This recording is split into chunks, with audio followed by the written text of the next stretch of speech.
ओ हर हर महादेव। आप सभी भक्तजन कैसे हैं? हमको आशा है कि हमारी माता रानी की कृपा से, हमारे शिव जी की कृपा से आप सभी लोग अच्छे ही होंगे। कार्तिक महीना चल रहा है, ये तो सर्वश्रेष्ठ महीना है, क्योंकि ईश्वर भगवान विष्णु भगवान जो शयन पे चले जाते हैं, और जब कार्तिक एकादशी के दिन वह शयन से उठते हैं तो पूरा जगमगा जाता है और बहुत ही पवित्र माना गया है, क्योंकि यह पाप को नाश करने वाला महीना है। व्यक्ति के ऊपर जो कोई संकट हो, दूर हो, उसको दूर कर देता है। अधन सुख समृद्धि आ जाती है कि जो चौमासा महीना होता है, जो 4 महीना होता है, उसमें जो भी 3 महीने में जो अभी पितृ विसर्जन है, उसमें जो भी नकारात्मक शक्तियाँ रहती हैं, उसको इस जब देवता जगते हैं तो खत्म हो जाता है, सारी खत्म हो जाता है और शांति आ जाती है, निरोग प्रदान हो जाता है। और तो इसमें आपको क्या करना चाहिए? कार्तिक मास में आपको सुख समृद्धि के लिए क्या करना है कि आप यदि नहा रहे हैं तो ठीक है, नहीं नहा रहे हैं तो सुबह 4 बजे 5 बजे जो नहाना होता है, 4 बजे के लगभग जो नहाते हैं वो उनके लिए है कि वो लोग पवित्र नदी में स्नान करें। यदि नहीं, नदी आपके पास में नहीं है, तो थोड़ा गंगा जल डाल के उसमें नहाएं तो उसमें श्री हरि की कृपा बरसती है, क्योंकि गंगा जल डालने से जल पवित्र हो जाता है।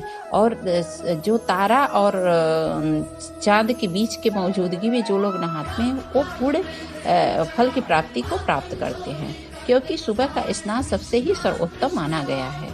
इसमें यह इस महीने में जितना व्रत हो सके, जो लोग जितना व्रत करते हैं ठीक है, नहीं है तो नहीं करते हैं तो पवित्र मन होना चाहिए।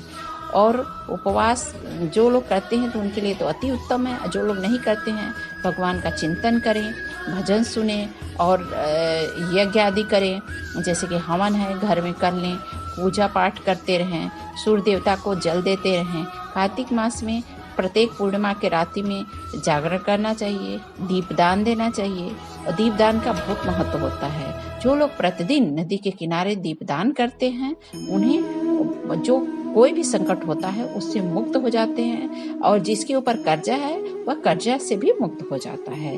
इस महीने आपको क्या करना है कि जो लोग नहाते होंगे उनके लिए है तो उनको भूमि पे शयन करना चाहिए। नहीं भूमि पे आप शयन कर सकते हैं तो कोई तख्त हो, जो कोई काठ का चीज हो, उस पे आप शयन कीजिए। जैसे कि खाट पे, ऐसे चीजों पे शयन नहीं किया जाता है, तो जो तख्त हो उस टाइप का चीज साफ सुथरा होना चाहिए। इस समय तुलसी जी के पत्ते का सेवन करना चाहिए, और पत्ते जो लोग नहाते हैं उनको तो नहीं ही तोड़ना चाहिए। जो लोग नहीं नहाते वो लोग तोड़ के आपको दे सकते हैं। और इतवार के दिन, मंगलवार के दिन और अमावस्या के दिन, पूर्णिमा के दिन तुलसी तो वैसे भी नहीं तोड़ी जाती हैं, लेकिन कुछ दिन ऐसे होते हैं, एकादशी के दिन भी तुलसी जी नहीं तोड़ी जाती हैं। लेकिन उसके बाद में भी जो लोग तुलसी लोग तोड़ के इस समय काढ़ा वगैरह पीते हैं, तो जो लोग नहाते हैं तो उसकी ठंड चढ़ जाती है तो वो सब दूर हो जाता है। इस समय कई प्रकार के दलहन नहीं खाए जाते हैं, कुछ चीजें आप बचा सकते हैं, जैसे मसूर है तो वो आप बचा सकते हैं। मसूर की दाल थोड़ा तामसिक मानी जाती है, इसलिए मसूर की दाल ही बचा लीजिए, ज्यादा तो बचाना ठीक नहीं है। लहसुन प्याज मांसाहारी सेवन न करें। उसके बाद में इस महीने सरसों का तेल नहीं लगाना चाहिए, आंवले का तेल लगाइए, नारियल का तेल लगाइए, अन्य तेल लगा सकते। कार्तिक मास में इंद्रियों को अपने संयम रखें। तरह का जो लोग नहाते हैं वो पालन जरूर करें। जो लोग नहाते हैं वो लोग तख्त पे सोएं और ब्रह्मचर्य का पालन करें। और बैगन नहीं खाना चाहिए, मूली नहीं खाना चाहिए, क्योंकि बैगन मूली त्रिष्टा जी को चढ़ाया जाता है। लास्ट में जो 3 दिन पूर्णिमा के बाद 3 दिन और नहान किया जाता है, तो उसमें त्रिष्टा माता को बैगन चढ़ता है और मूली चढ़ता है। तो 3 बैगन चढ़ता है, 2 मूली चढ़ता है। उसी को चढ़ा के आटा, घी, शक्कर, आपके पास जो भी है यथाशक्ति, जो भी दक्षिणा, और उसमें डाल के आप उसको किसी पंडित को दान दें। उसके बाद में तो बैगन और मूली को खाना चाहिए, क्योंकि हमने भी ये व्रत नहाया था, और कार्तिक पूर्व तो नहीं व्रत की थी, मैं एकादशी का व्रत रखती थी, लेकिन हम लोग ऐसे ही दान करते थे। और हम तो कुएं पर नहाती थी। कुएं पे क्या होता था कि पूर्णिमा के दिन हम लोग बनाते थे, तो उसके बाद में त्रिष्टा जी को भीमसेन जी को बनाते थे।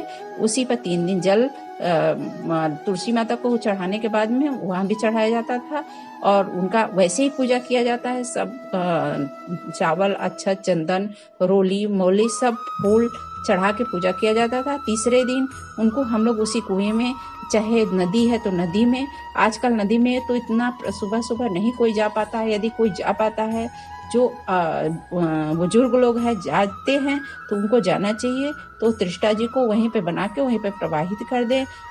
जब नदी होती है तो किसी को नदी में फेंकने से अच्छा है कि किसी को दान दें, तो हम लोग तो पंडित को दान कर देते थे। ऐसे इस महीने अन्न दान करना चाहिए, वस्त्र दान, जो भी यथाशक्ति दक्षिणा है आप दान कर सकते हैं। इस पूजा का पाठ का बहुत ही महत्व होता है। गंगा जी में स्नान किया जाता है तो अति उत्तम है। यमुना जी में, त्रिवेणी में, चाहे जहाँ भी आप ऐसे जगह, सरस्वती में, नर्मदा में, जहाँ भी स्नान कर सकते हैं। यथाशक्ति नहीं है तो कुएं पे भी कर सकते हैं। उससे भी नहीं है तो आप अपने घर में ही थोड़ा सा गंगा जल डाल के आप नहान तो प्रतिदिन हवन कर सकते हैं शाम को।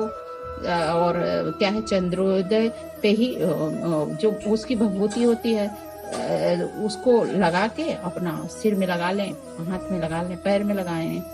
और इस दिन चंद्रोदय पर शिवा, संभूति, संतति, प्रीति, अनसुईया और क्षमा, इन 6 कृतिकाओं का अवश्य पूजन करना चाहिए। जब एकादशी बीत जाए तब आपको सिंदूर लगाना है। इससे पहले आपको रोली चढ़ाना है, मौली, हर चीज़ चढ़ा सकते हो, भोग लगा सकते हो, अच्छे चढ़ा सकते हो।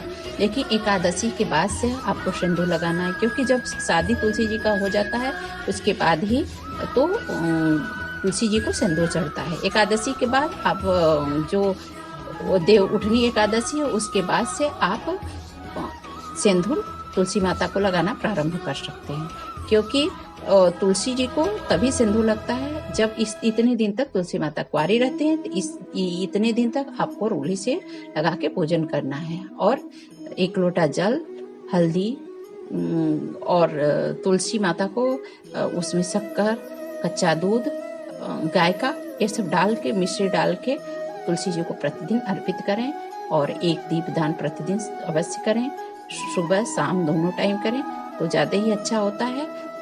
माता रानी की यानी तुलसी माता की कथाएं सुने और कहानियाँ सुने, भजन कीर्तन करते रहें, तो इससे मनवांछित फल की प्राप्ति होती है।